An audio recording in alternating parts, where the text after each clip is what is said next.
कुमार सिंह। और आपको बताते चले लगातार शिक्षक अभ्यर्थियों की जो परेशानी है, जो समस्याएं हैं वो बढ़ती ही जा रही है और कहीं कोई न शिक्षा विभाग न बीपीएससी उन समस्याओं को सुनने के लिए तैयार है।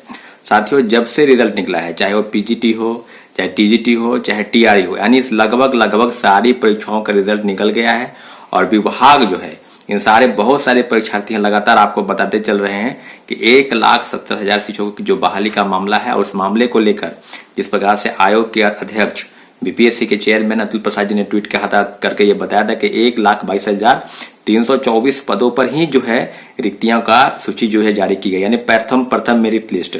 और मेरिट लिस्ट के बाद जो है जो समस्याएं हैं उसका पूरा अंबार सा लग गया है। साथियों, स्पष्ट है कि जिस चीज की आप चर्चा करेंगे वो ये है कि बिहार सरकार लगातार यह कह रही है कि 2 नवंबर के दिन गांधी मैदान में माननीय मुख्यमंत्री श्री नीतीश कुमार जी नियुक्ति पत्र बांटेंगे। वहीं तरफ जो समस्याएं हैं उसका पूरा ब्यौरा इस वीडियो के माध्यम से आपको बताएंगे कि शिक्षक अभ्यर्थियों की कौन कौन सी समस्याएं हैं। साथियों, पहली समस्या कि एक छात्र को 3 जगहों पर रिजल्ट दिया गया। कोई अभ्यर्थी अगर एक है जो नियमावली या जो नोटिफिकेशन उसमें स्पष्ट जिक्र है कि एक परीक्षार्थी यानी एक कैंडिडेट को एक ही जगह पर सिलेक्ट किया जाएगा।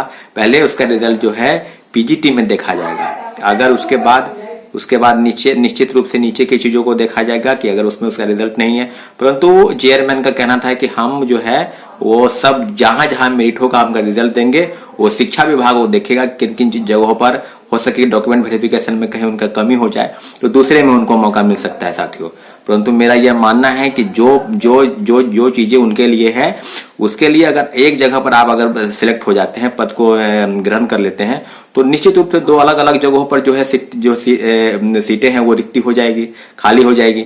तो क्या इन सब चीजों के लिए विभाग और शिक्षा विभाग और बीपीएससी के पास कोई दूसरा डाटा नहीं है? क्या दूसरी तरह से उसकी तैयारी नहीं कर सकते हैं? तो दूसरी प्रमुख जो मांग है वो हम लोग की ये रही है कि नियोजित शिक्षकों की संख्या जो है जो पास की इस परीक्षा में उसकी संख्या लगभग 40,000 प्लस है। तो क्या उस 40,000 को आप 1,22,324 में ऐड करके बता रहे हैं? मेरा स्पष्ट मानना है कि जो नियोजित शिक्षक है उनको सिर्फ राज्यकर्मी का दर्जा देना है और फिर उसी कैटेगरी में वहां पर उनको रखने की बात है, उसको आप कर सकते थे, परंतु ऐसा नहीं हुआ। और सारे बिंदुओं पर जो है नियोजित शिक्षकों के पास समस्या है कि उनको जैसे ही डॉक्यूमेंट वेरिफिकेशन में जा रहे हैं अगले ही दिन से उनको ट्रेनिंग में जाना पड़ रहा है। तो सारी चीजों पर चाहे नियोजित शिक्षक हैं, चाहे और दूसरे राज्य से आने वाले, चाहे झारखंड हो, चाहे उत्तर प्रदेश हो, पंजाब हो, हरियाणा हो, दिल्ली हो, आदि राज्यों से 15 से 20,000 कैंडिडेट ऐसे हैं जो दूसरे राज्यों से भी आ रहे हैं। बहुत सारे लोगों का फोन कॉल आ रहा है, मैसेज आ रहा है कि हम रेलवे में इस पद पर हैं, या हम सचिवालय में हैं, या हम राजस्व कर्मचारी हैं, या इस पद पर हैं। तो सबको अगर आप ज्वाइनिंग करते हैं, कहने का मतलब डीवी डॉक्यूमेंट वेरिफिकेशन के बाद अगले ही दिन ट्रेनिंग में जाना है। परंतु सबका ये प्रॉब्लम है कि जिस विभाग में वो नौकरी करते हैं वहां से उनको एनओसी लेना पड़ेगा। तो एनओसी लेने की जो प्रक्रिया है वो कम से कम 10-15 दिनों की प्रक्रिया होती है। तो उस सब चीजों पर कैसे, अगर उधर नौकरी छोड़ देते हैं तो फिर इधर उनको आना पड़ेगा। तो सारी चीजों पर अगर हम लोग अवगत करेंगे, हम लोग लगातार डिमांड मांग कर रहे थे चेयरमैन सर से कि ओवरऑल जनरल से लेकर एससी, एसटी, ओबीसी, दिव्यांग सब लोगों की आप कट ऑफ जारी करें, वो भी नहीं हो पाया। दूसरी सबसे बड़ी मांग थी कि आप जैसे ही मेरिट लिस्ट निकालते हैं पहला दूसरा मेरिट लिस्ट तैयार करें, क्योंकि जो उसके अंक के आसपास विभिन्न वर्गों में छात्र हैं, चाहे वो पीजीटी हो, टीजीटी हो या टीआरई हो, सब में 1, 2, 3, 4, 5 मार्क्स जैसे ही कमी होगा तो सेकेंड जो मेरिट लिस्ट है उसके बाद उसकी जो रिक्तियां हैं उसको भरी जाएगी। परंतु चेयरमैन सर स्पष्ट बोल रहे थे कि शिक्षा विभाग से बातचीत चल रही है और जैसे ही उधर से हरी झंडी मिलेगी हम लोग सेकेंड बेटिंग लिस्ट निकालेंगे, मेरिट लिस्ट निकालेंगे। आप उसको बेटिंग लिस्ट भी कर सकते हैं। तो हम लोग लगातार डिमांड कर रहे थे कि बहुत सारे आज शनिवार रविवार है तो कहीं भी कुछ भी ऐसा नहीं, चाहे शिक्षा विभाग हो चाहे बीपीएससी हो, तो हर जगह कार्यालय बंद है। अंदर से कुछ काम हो रहा होगा परंतु कार्यालय बंद है। तो दर की ठोकरें खा रहे हैं शिक्षक अभ्यर्थी और सरकार जो है वाहवाही लूट रही है।